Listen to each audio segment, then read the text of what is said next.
तो चलिए अब हम लोग बढ़ते हैं अपने कोर्स और उसके सिलेबस के स्टेप फर्स्ट पे। जैसा कि अभी इसके पिछले वीडियोज़ में हम लोगों ने कवर किया था कि हम लोगों ने ये देखा था कि हमें कौन-सा course, diploma course, O level, DIT ये सारे कोर्सेज़ हैं क्या? या फिर 1 वर्ष का डिप्लोमा क्या होता है? शॉर्ट टर्म कोर्सेज़ क्या होते हैं? इससे रिलेटेड हम लोगों ने वीडियोज़ पे बताया था, क्या-क्या चीज़ें हम लोगों ने अब आज की जो हमारी क्लास चलेगी, वो क्लास रिलेट करेगी हमारे पहले टॉपिक आईटी टूल से, जो कि चैप्टर उसका फर्स्ट हम लोग पढ़ेंगे। तो फिलहाल हम लोग देखते हैं कि आईटी टूल्स में हम लोग क्या कवर करने वाले हैं।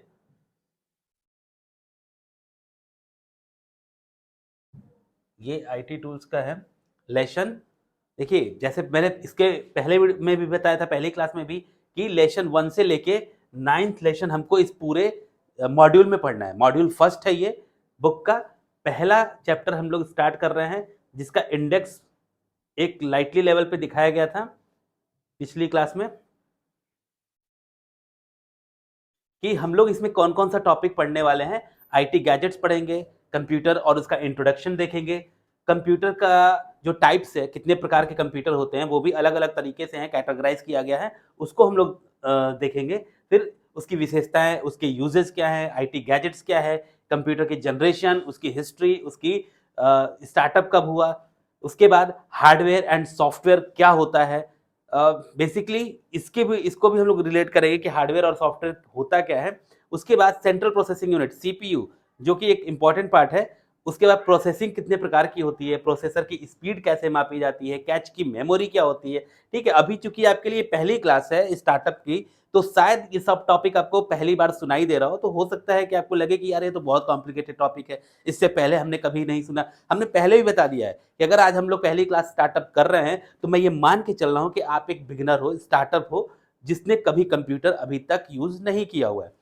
इसीलिए हार्डवेयर के रिलेटेड ये पहला टॉपिक दिया जाता है, इंट्रोडक्शन। हम लोग कंप्यूटर के इंट्रो ही ले रहे हैं। उसके बाद input devices, output devices, computer की मेमोरी क्या है, उसके स्टोरेज क्या है, क्या डिफरेंसेस हैं प्राइमरी और सेकेंडरी मेमोरी में, एप्लीकेशन सॉफ्टवेयर क्या होता है, सिस्टम सॉफ्टवेयर क्या होता है, system software and application software के बीच में डिफरेंसेस क्या-क्या हैं, utility software, utility programmes, open source and proprietary software, difference between open source and proprietary software. इसके अलावा मोबाइल एप्लीकेशन, जो कि आज के डेट में सभी लोग इससे परिचित हैं। तो थोड़ा-सा हम लोग स्टार्टअप जब करेंगे, तो कंप्यूटर पे ही जानेंगे कि ये क्या है। अब इस सिलेबस को अगर पढ़ते हैं फर्स्ट लेसन, तो हम अपनी बुक्स का कंटेंट ओपन कर लेते हैं। जो बुक्स आप लोग को दी गई है, या हमारे पीडीएफ सेशन में, या आपने सॉफ्ट कॉपी ले रखी हो, या आपने हार्ड कॉपी ले रखी हो, तो उसमें आप मिलाइएगा, सारा कंटेंट सेम टू सेम जाएगा। बुक्स की इंपॉर्टेंस बेहद जरूरी है, ताकि आप उसको स्टडी कर सके बाद में भी।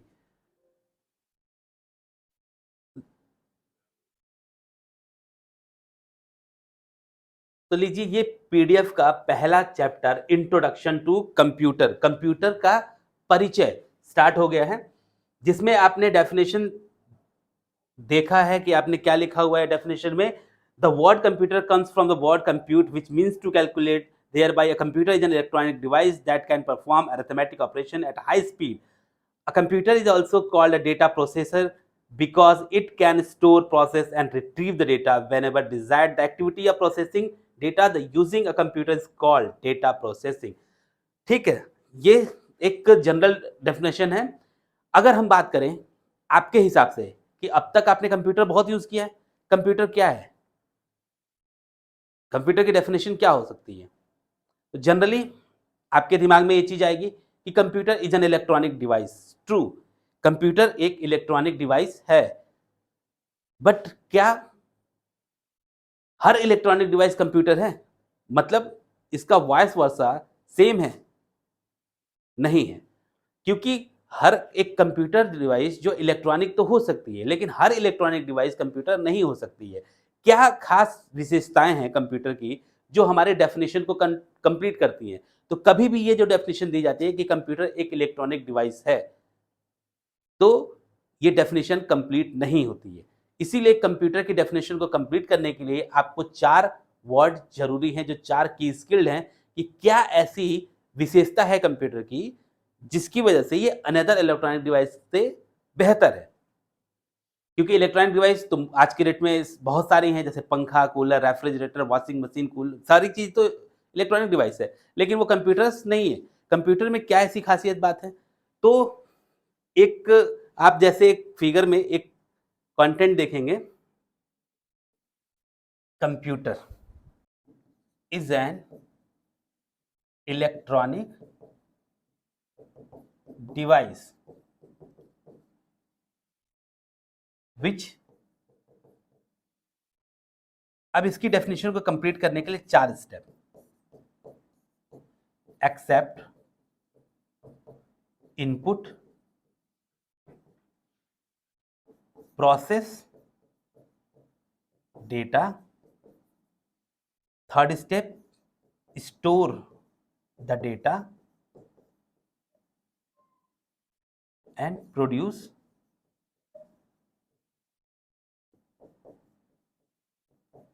आउटपुट।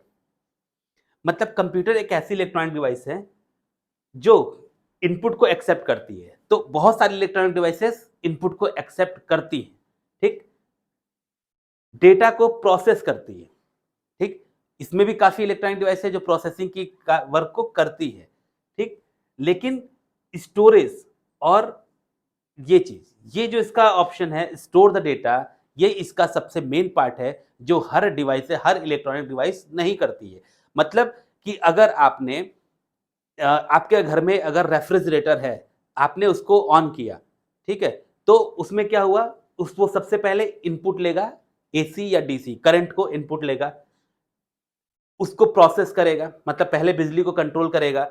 आप देखते हैं स्टेबलाइजर हम लोग घरों में यूज करते हैं इसीलिए ताकि हमारी सप्लाई जो है 220 वोल्ट की अगर जरूरत है तो कहीं 250 वोल्ट करंट आ जाए तो पहले वो स्टेबलाइजर को क्या करता है, मेंटेन करता है, उसको रोकता है, फिर जाके घरों में सारे डिवाइसेस को अलग अलग तरीके से 220 वोल्ट का करंट जनरेट करता है। तो ये दोनों काम अधिकतर इलेक्ट्रॉनिक डिवाइस करते हैं, बट कोई भी इलेक्ट्रॉनिक डिवाइस डेटा को स्टोर नहीं करता है।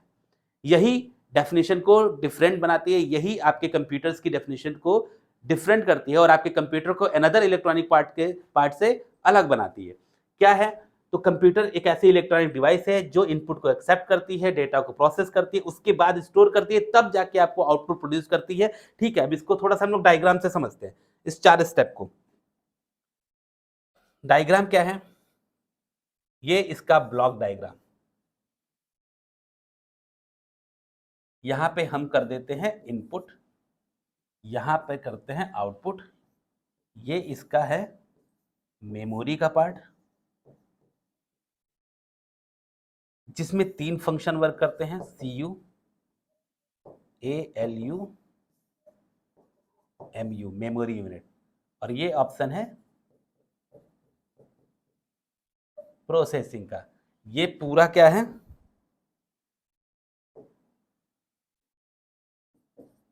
ब्लॉक डायग्राम ऑफ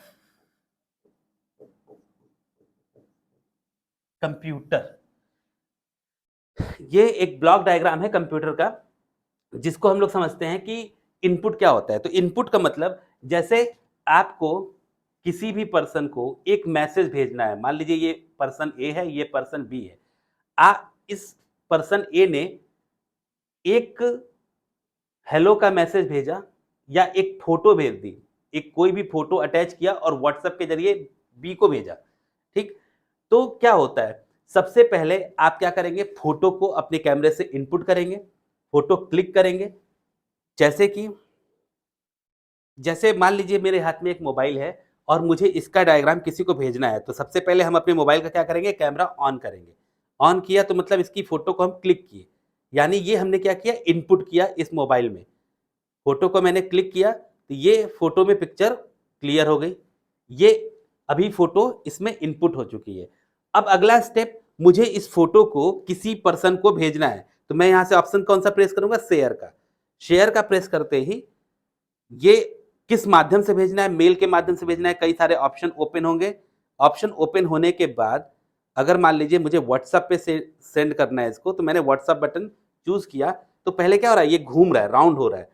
अब यहाँ पे एक ऑप्शन आएगा किसको भेजना है, तो जैसे मैंने अपने नंबर पे भेज लिया इसको, ये सर्च करने पर यहाँ पे क्या होगा, पहले फोटो तुरंत नहीं जाएगी। फोटो पे जैसे मैंने क्लिक किया, अगर डेटा की स्पीड अच्छी है तो ये फोटो हमें तुरंत सेंड हो जाएगी। लेकिन थोड़ा-सा भी अगर फाइल मेरा हैवी है तो पहले ये क्या करेगा, राउंड राउंड यहाँ पे घूमेगा कि जब तक अपलोड नहीं हो जाएगा। यानी मेरी मोबाइल मोबाइल ए में ही ये क्या करेगा, राउंड राउंड ओपन होगा। अब इसको मैंने अगर फर्दर सेंड कर दिया अगले को, ये ऑप्शन सेंड हो गया, तो यहाँ से डेटा हमने सेंड कर दिया, यानी मोबाइल ए ने, पर्सन ए ने बी को पिक्चर भेज दी। इनपुट किया सबसे पहले, उसके बाद यहाँ पे भेजने के कंडीशन में प्रोसेसिंग हुई। अब बी वाला डायरेक्ट आउटपुट नहीं देख सकता है अपनी मोबाइल में। डायरेक्ट आउटपुट जैसे किसी को अगर भेजा गया है तो ये पहले क्या करेंगे, उस फोटो को देखेंगे और उसको डाउनलोड करेंगे। इस पे क्लिक, एक ऑप्शन आएगा ऐसे डाउनलोड करने का, तो ये सबसे पहले क्या करेंगे, फोटो को डाउनलोड करेंगे। जब तक ये डाउनलोड नहीं करेंगे तब तक डायरेक्ट आउटपुट तक ये नहीं पहुंचते। यानी पहला स्टेप हमारा क्या है, इनपुट। सेकेंड स्टेप हमारा है प्रोसेसिंग। थर्ड स्टेप मेरा ये नहीं है, क्योंकि जब ये डाउनलोड करेंगे तो इनसे एक ऑप्शन पूछेगा कि अगर बी की मोबाइल, मान लीजिए 2 जीबी का स्पेस है इनके पास और ये पूरा 2 जीबी इन्होंने भर रखा है, ठीक, तो जैसे ही ये फोटो डाउनलोड करेंगे ऑप्शन आएगा कि आपकी मेमोरी पहले से ही फुल है, your memory is already full, तो प्लीज डिलीट सम डेटास। जब तक इसमें से ये मेमोरी को डिलीट नहीं करेंगे तब तक ये वाली फोटो इनके मोबाइल में नहीं आएगी। यानी इस ऑप्शन को बताने का मतलब है मेरा ये कि आपका थर्ड ऑप्शन है कि आपके फोन में स्टोरेज है कि नहीं है। Storage is a mandatory part of any type of computer devices.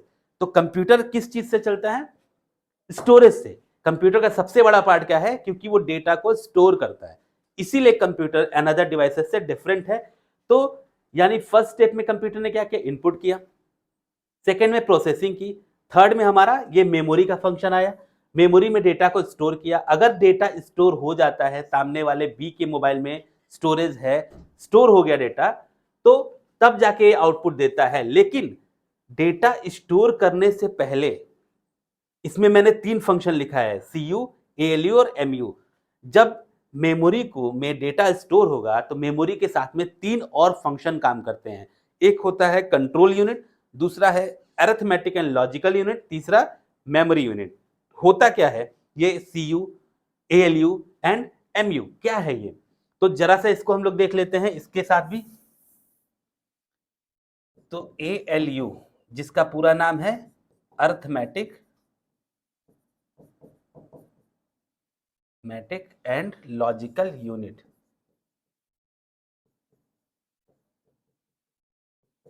CU इसका पूरा नाम क्या है, कंट्रोल यूनिट, MU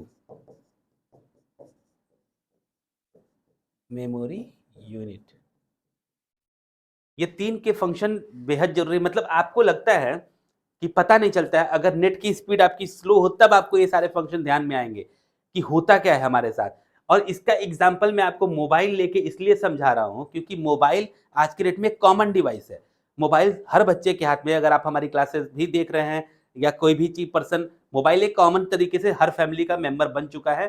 तो इसीलिए मैं आपको एग्जाम्पल किसका दे रहा हूं, मोबाइल का, कि क्या आप फोटो जैसे ही भेजते हो किसी को, तो भेजने के बाद सामने वाले को रिसीवर यानी सेंडर, आप सेंडर हो, आपने फोटो भेजा तो उनके पास पहुंचा, ठीक, वो क्या करते हैं, अगर उनके पास स्टोरेज होगा उनकी मोबाइल में तो वो आपका फोटो या डॉक्यूमेंट या जो आपका गाना, जो भी पिक्चर वगैरह डेटा भेजा वो डाउनलोड कर लेंगे। लेकिन डाउनलोड करने के बाद आपने ध्यान दिया होगा कि मोबाइल में ऑटोमेटिक कुछ फंक्शन होता है, जैसे कि अगर आपने फेसबुक के जरिए उनको वीडियो भेजा, उन्होंने फेसबुक से डाउनलोड किया, तो उनकी स्क्रीन में एक गैलरी का बटन आता है, गैलरी।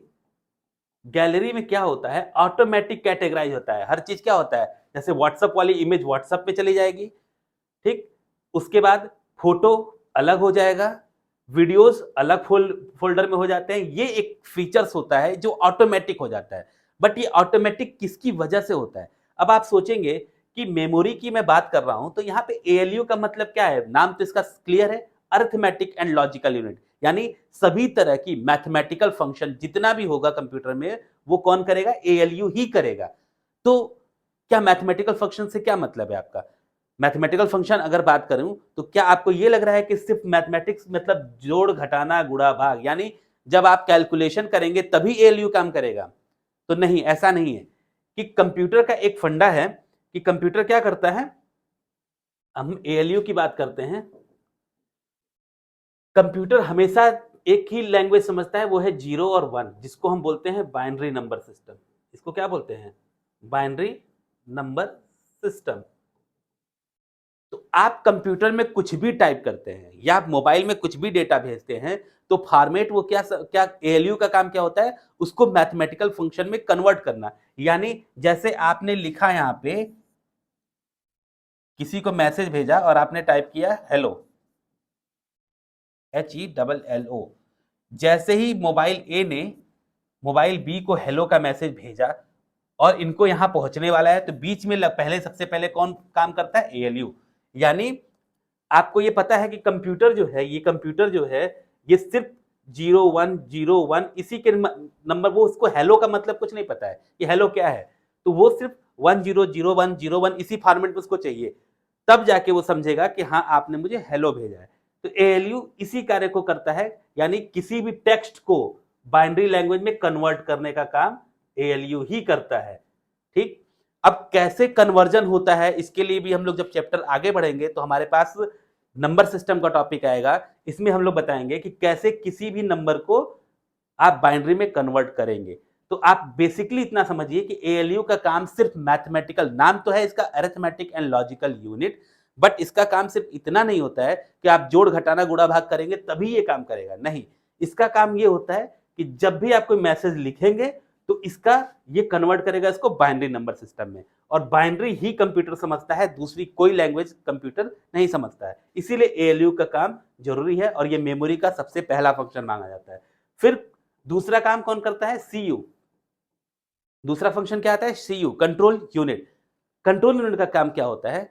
जैसे आपने देखा होगा कि मान लीजिए एक ही साथ आपको सपोज करिए, कंट्रोल यूनिट की बात हम कर रहे हैं, अगर कंट्रोल यूनिट, मान लीजिए कि एक रिसीवर है हमारा जिसका नाम ए है, इसी को मैसेज रिसीवर करना है, और इसके पास सेंडर कितने हो गए? B, C, D and so on N, मतलब ये क्या है? सेंडर। अब आप सोचो कि अगर इतने सेंडर एक ही समय में इनको मैसेज भेज रहे हैं, जैसे किसी का बर्थडे हो गया, हैप्पी न्यू ईयर विश करने लगते हैं, ठीक, तो आप धड़ाधड़ मैसेज ये भी भेज रहे हैं, ये भी भेज रहे हैं, ये भी भेज रहे हैं, सब लोग इनको मैसेज लगातार भेज रहे हैं। अब इनका मोबाइल क्या हो जाएगा? हैंग हो जाएगा। अगर एक ही साथ में कई मैसेजेस आने लगे तो कभी कभी सिस्टम क्या होता है? हैंग हो जाता है। इसी हैंग को कंट्रोल करने के लिए हमारा एक ऑप्शन क्रिएट होता है, कंट्रोल यूनिट। कंट्रोल यूनिट क्या करता है? एक साथ में मल्टीपल फंक्शन को, अगर एक साथ में एक ही जगह पे आप कई तरीके का वर्क कर रहे हैं, यानी मल्टीपल फंक्शन क्रिएट कर रहे हैं, तो कंट्रोल यूनिट आपके सिस्टम को हैंग नहीं होने देता है। इसका काम होता है कि आपके सारे डेटा को ये कलेक्ट करता है और आपका डेटा कोलैप्स नहीं करता है, और आपका मोबाइल उसी समय, बहुत ज्यादा अगर स्पीड में आप काम करेंगे, आप देखेंगे आपका प्रोसेसर का फैन बहुत तेज हो जाएगा, या आपके मोबाइल का प्रोसेसर हीट होने लगता है। जैसे लंबी बातचीत कर दिया, किसी से फोन पे बहुत देर तक बात कर रहे हैं, उसी में चैटिंग भी कर रहे हैं, उसी में वीडियोस भी खेल रहे हैं, तो ऐसी कंडीशन में क्या होता है? मोबाइल हीट हो जाता है। हीट मतलब कंट्रोल यूनिट अपना काम करना तेज कर देता है। यानी कंट्रोल यूनिट का काम क्या होता है? एक साथ में मल्टीपल फंक्शन को कंट्रोल करना। एक साथ में एक ही डिवाइस पर आप कई तरीके के कार्य कर रहे हैं, उस फंक्शन को कंट्रोल करेगा कि किस मैसेज को कब आप देखें, ताकि आपका मोबाइल या आपका कंप्यूटर बहुत जल्दी हैंग ना हो। जब हैंग होने का कंडीशन तभी आता है जब कंट्रोल यूनिट अपनी क्षमता छोड़ देता है, और इसकी स्पीड प्रोसेसर की नापी जाती है गीगा हर्ट्ज में, गीगा हर्ट्ज में। ठीक है, इसको भी अभी हम लोग ब्रीफली स्टेप बाय स्टेप जब पढ़ेंगे तो इसको हम लोग समझते जाएंगे कि क्या है कंट्रोल यूनिट, कैसे वर्क करेगा। तो अभी आप समझ गए कंट्रोल यूनिट यानी मोबाइल के मल्टी फंक्शन को कंट्रोल करने का काम कंट्रोल यूनिट करता है। फिर लास्ट ऑप्शन है मेमोरी यूनिट। मेमोरी यूनिट, इसको कैसे समझेंगे? इसको बस इससे समझिए कि अगर आपका ये मेमोरी कार्ड है, मेमोरी कार्ड मान लीजिए आपके मोबाइल पे या कहीं भी 2 GB का स्पेस का ये मेमोरी डिक्लेयर है।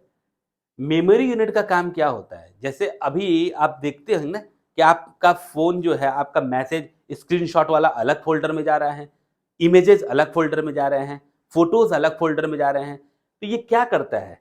क्यों नहीं एक ही जगह कोलैप्स हो जाता है? इसलिए नहीं होता है कि मेमोरी यूनिट ही रिस्पॉन्सिबल होता है डेटा को सिस्टमैटिक अरेंज करने के लिए। यानी डेटा को सिस्टमैटिक अरेंज करना